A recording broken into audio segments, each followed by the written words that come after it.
Toronto Raptors beat the Portland Trail Blazers 121-118 to improve to 15-7 on the season, end their 2-game slide, and improve to 8-2 at home this season. Ladies and gentlemen, welcome back to another episode of the Raptors Rundown. I'm your host, Yusuf Abbas, and we're going a little bit clean-shaven this episode. I went short on my beard because, my beard was really pissing me off, so lowest guard, took it off. I look 12 years old once again, but you know what? We move. But the important thing is the Raptors won one of the, in my opinion, so far the most important games of the season. And why is it one of the most important games of the season? We talked about it a little bit last episode, but it feels like the Raptors haven't really been tested as of yet. Why do I say that? Because injuries have happened. Literally, almost every single competent team has faced a plethora of injuries when we have gone up against them. We've done our due diligence and beaten those teams, but if it's felt like the only real test this season has come against the Atlanta Hawks. Either one of those games, you can count that as sort of like a test for us so far. But this time we were playing a Portland Trail Blazers team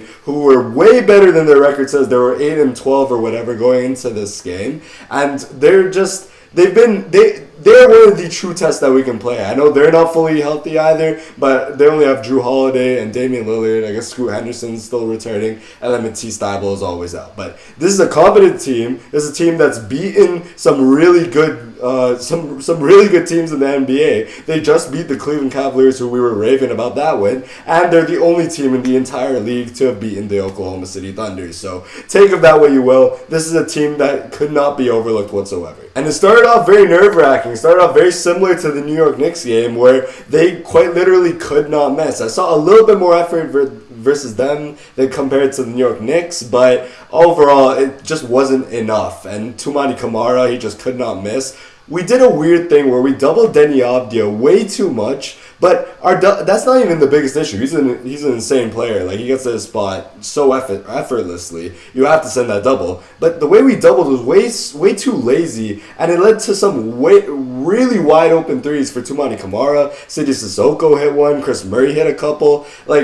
If you're going to double team a player like Deni Avdija, you have to do it in a way that it doesn't lead to a really easy pass or a really easy option in the corner. Because half of Deni Avdija's assists, honestly, anyone could have done. It was just a simple pass to a wide open player. The only good part about our start was Immanuel Quickley. He had a really fast start. Once again, he only took smart shots today, other than, that one heat check later on in the game. I think he ended up only missing one shot or two shots the entire game. He was incredible tonight. The biggest thing for Immanuel Quickley to me as well, the biggest change from the start of the season, he's finally stopped driving into 4 or 5 people. This time, there were twice in the game that I was so happy with him, where he was in transition. It was like a 1-on-4. Early Immanuel Quickley would have definitely driven to the basket and tried putting it up. But this time, he stopped, dribbled it back, reset, and they ended up getting a way better shot from that. So I love to see that improvement in Immanuel Quickley's game. And when he's hitting his three, the Raptors are a much better team overall. And I wanted to talk about Jamal Shead's impact beyond the stat sheet. If you looked at just the box score, he shot 1 for 8 tonight. He wasn't necessarily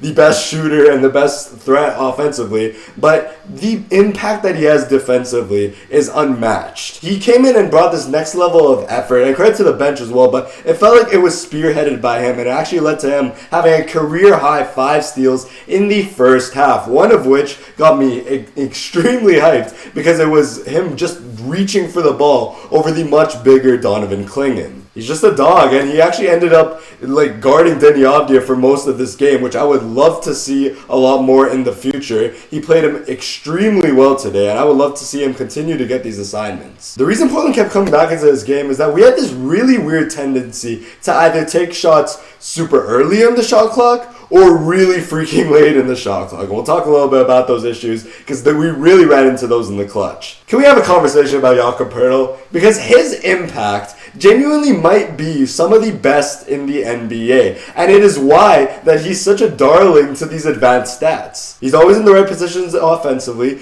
Defensively, the advanced stats say that he's in the 97th percentile of players when it comes to guarding the rim, which you wouldn't necessarily say rim protection is one of the best aspects of Jakob Poeltl's game, but even then he adds that level to us that we really don't have without him. He had 2 huge plays down the stretch, one of which was an and one in the clutch. The other was him just being in the perfect place to hit a layup in the clutch.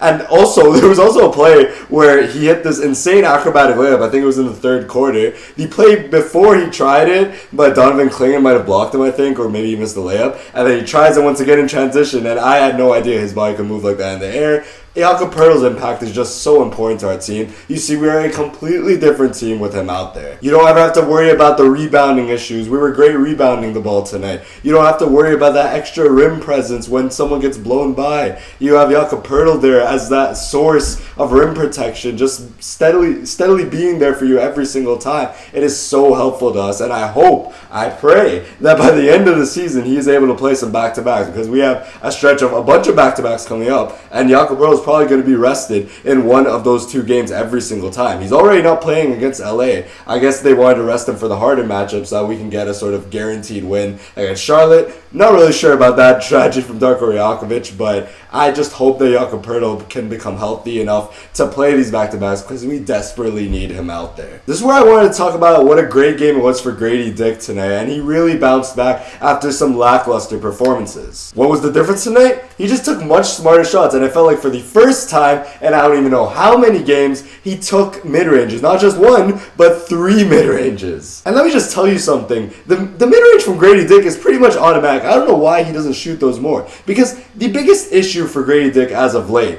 was that, and it happened one time in this game before he hit those shots, he will catch the ball at the three-point line and instantly just shoot it every time over the closeout defender. But these defenders are closing out so hard every single time that all Gradey needs to do is just one pump fake, dribble forward, and he has a wide open mid-range. And that happened 3 times today. And his biggest shot, the 1-3 that he had, which was huge for his morale and confidence, it was in transition, it was smooth, he had set his feet, you know, they had an advantage on the break, so he decided to take the 3, and it was a good shot, you know what I mean, wide open, and those are the shots I want to see Gradey Dick taking. I felt like he was taking way too many contested shots in these past couple of games. Incredible shot selection from him. And then defensively, Darko Rajakovic spoke about it, Scottie Barnes spoke about it. He's always been fighting, he's always been showing effort.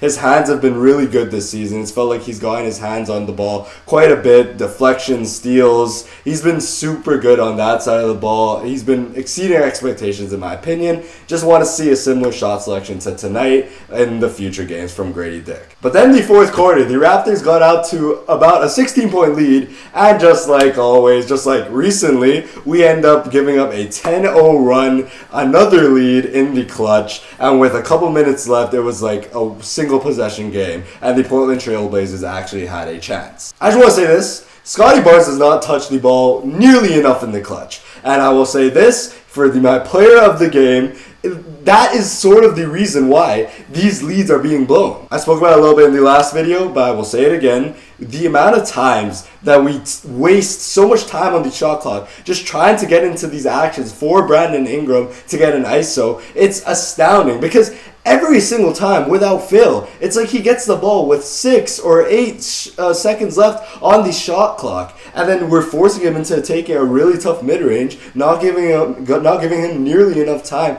to get a good look, and it's sort of a forced shot, and it's a bad possession every single time down the clutch, and it's what leads these teams like Charlotte and Portland to come back into the game. And you saw it when Scottie Barnes got the ball, he was able to make some winning plays with the 2 assists to Jakob Poeltl, one of them leading to the and one. When you got the ball to him, they brought the double team, got it to Jamal Shead, who passes it to cutting Brandon Ingram, a great cut by the way, and he hits the dagger bucket, the dagger dunk. That was the last stretch of the game. It was about 90 seconds left. Great cut from Brandon Ingram. Bad double team from Portland. They double teamed Scottie Barnes way too early in my opinion. It was way too lazy. They tried rotating, and it was a good cut from Brandon Ingram, wide open, and that was pretty much the ball game. Well, Jeremy Grant hit a big 3 afterwards, and a couple missed free throws later, and Portland technically had a chance with a heave at the buzzer, but I don't even think Deni Avdija got it off in time. And in the clutch, 2 things that I did not even mention, some great defense from Jamal Shead, one of which led to an offensive foul being drawn. I know Portland were complaining a little bit, but I thought it was a good call from the refs. I definitely thought it was an offensive foul, and as well as another Scottie Barnes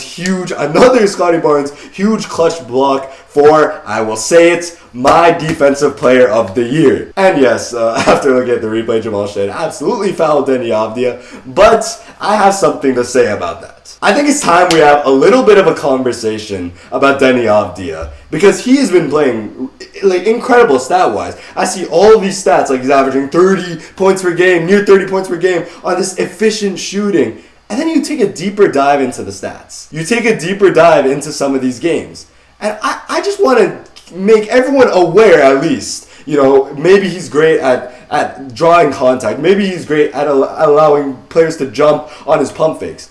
Deni Avdija in his past 3 games has shot 69 total free throws. This game, he shot a total of 15 free throws, 10 of which he made, 5 of which he missed. Wasn't a great day shooting from the line for Portland and the Toronto Raptors, but Deni specifically. But he shot the free throws 15 times. And I just want to say this. If Shead Gilgeous-Alexander had a stretch like this, he would be getting crucified by NBA Twitter, NBA Instagram, NBA TikTok, and all the fans around the world. And the thing is, Shead is really good at drawing contact. Some of these calls on Deni Avdija were ridiculously soft, and I watched the game against Cleveland once again today, and it continued. He's really good at getting downhill. He'll get by his defender, and then just flop or flail his arms around, cry to the refs, and get a call. And I'll say this again, if Shea got those calls, he would be getting crucified. If Embiid got these calls, he would be getting crucified. This kind of reminds me of Embiid and Harden a couple of years ago, where they were just flailing their limbs around and praying that they would get a call. It's ridiculous that this isn't being talked enough, or as much as those guys. And I'm hearing nothing but praise for Deni Avdija during these times. Has he made it a part of his game? Yes. Why doesn't he get more trash for it? I have no idea. But nonetheless, the Toronto Raptors pull out the win from the depths. Another clutch win for your Raptors. And we are now looking towards our game against the Lakers. But nonetheless, some great defense for Jamal. I thought he did incredible playing Deni Avdija. It led to a win for the Toronto Raptors. We finally break that 2-game slide in a very important game for us. I've noticed that my stats of the game have been a little bit negative towards the Raptors lately, so I decided to start with a really good stat from us. We limited a really good rebounding team, the Portland Trail Blazers, to 9 offensive rebounds with only 1 7-footer. They have guys like Rob Williams, Donovan Clingan, Toumani Camara is a capable rebounder, Deni Avdija gets rebounds, and we only limited them to 9 extra possessions. Really good job from us. This is a game between 2 teams that really like to run in transition, and we beat them in the fast break points, 25-10. Good job in that. That was one of my keys to the game last game, and we really did accomplish that. That helped us win the game. And the last stat is that neither teams could hit their goddamn free throws. I mean, Portland shot 21 for 32. Toronto shot 14 for 21. Both teams were missing some back-breaking free throws. The Raptors missed a couple in the clutch. So yeah, and these are 2 teams that get to the line and they have a tendency to miss. So it was really, I'm sure it was annoying for both fan bases to watch that. Next up, we have a game against the Luka Doncic-less to LA Lakers. Congratulations to Luka Doncic.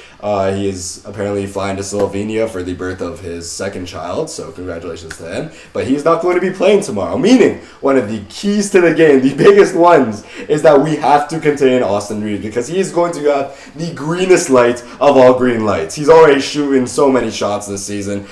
He is going to be shooting a lot more. I also expect LeBron James to want revenge after that Phoenix Suns stinker where he stayed in the game to keep his double-digit point streak alive. A little bit shameless, but you know what? I respect that at this point. We have no Jakob, so we have to contain DeAndre Ayton on the boards. We have to fight and show a lot more effort than we have in the past without Jakob, and that will sort of tire out DeAndre Ayton. He has a bad past of having a poor motor, so we really need to bring that out of him in this game. And the Lakers turn the ball over a lot. They have the highest turnover percentage in the league, so I want us to lead the game by a lot in steals, cutting off passing lanes, forcing poked balls, get active on the defensive end. I would love a bounce back from Brandon Ingram. Without RJ Barrett, his offense has struggled a little bit more, I guess because more attention's gone towards him, but why don't we go back to Scottie Barnes, who had 28 against Portland, 7 assists, 7 rebounds. Why don't we go back to Scottie Barnes, who is so incredible on the offensive end for these past couple of games? I would like to see him once again take over, and he has a great pass going off against the Los Angeles Lakers as well. With that being said, thank you guys so much for watching. Make sure to like, subscribe, comment,